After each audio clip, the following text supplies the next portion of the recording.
Why is it that just when you're clinging hardest to God, life seems to fall apart the most? You pray more, believe harder, worship louder, and yet everything starts breaking down around you, piece by piece, like some cruel spiritual contradiction.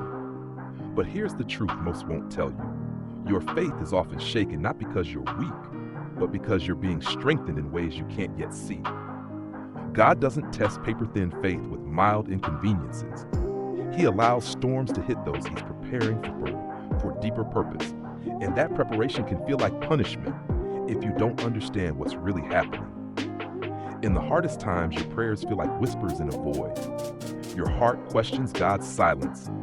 And that's exactly when the enemy whispers his most convincing lies. You're abandoned, you're being punished, you're not chosen.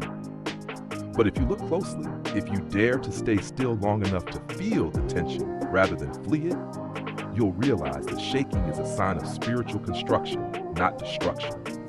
Hebrews 12:27 tells us, God shakes what can be shaken, so that only what cannot be shaken may remain.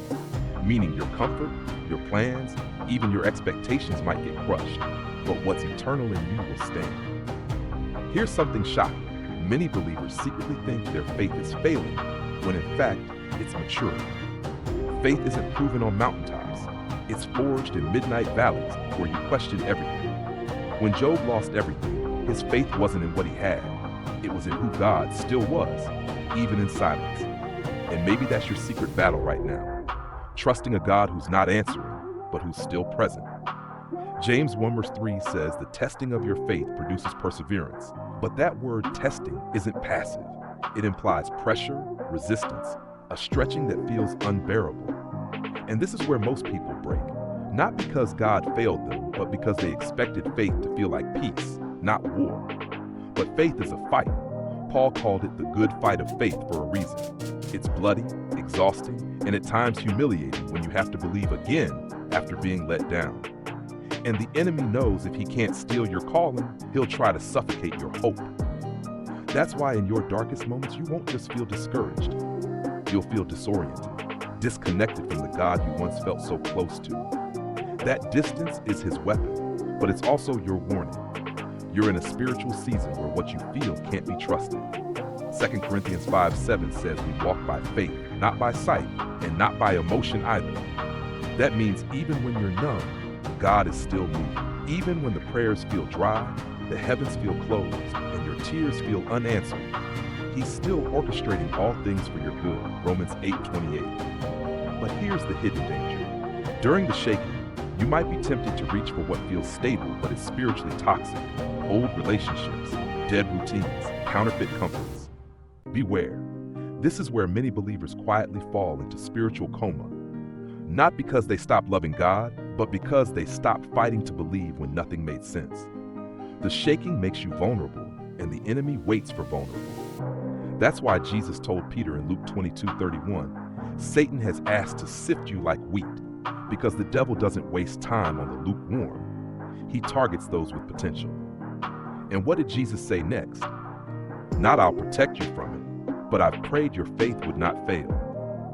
Even Jesus knew the test was necessary, but he also knew faith could survive the shaking if it was rooted in truth, not just feelings. You need to hear this. The reason you're under fire is not because you're failing. It's because you're becoming dangerous to hell. The faith that survives the hardest seasons is the kind that hell can't manipulate. The kind that no prosperity gospel can sell.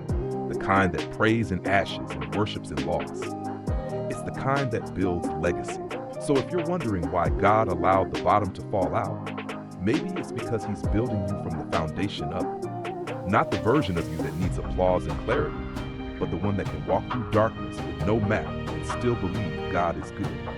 And if you're still standing, even with trembling hands, that's proof the shaking didn't kill you. It revealed you. So let it shake, let it strip, let it expose what was never meant to stay. Because what survives this season will be unshakable, and you'll come out not just with faith intact, but with fire in your bones. The question isn't whether your faith will be shaken, it's whether you'll keep standing when it is. And if you do, if you refuse to quit, to retreat, to numb out, You'll look back and realize that the hardest times weren't God leaving you. They were God building you.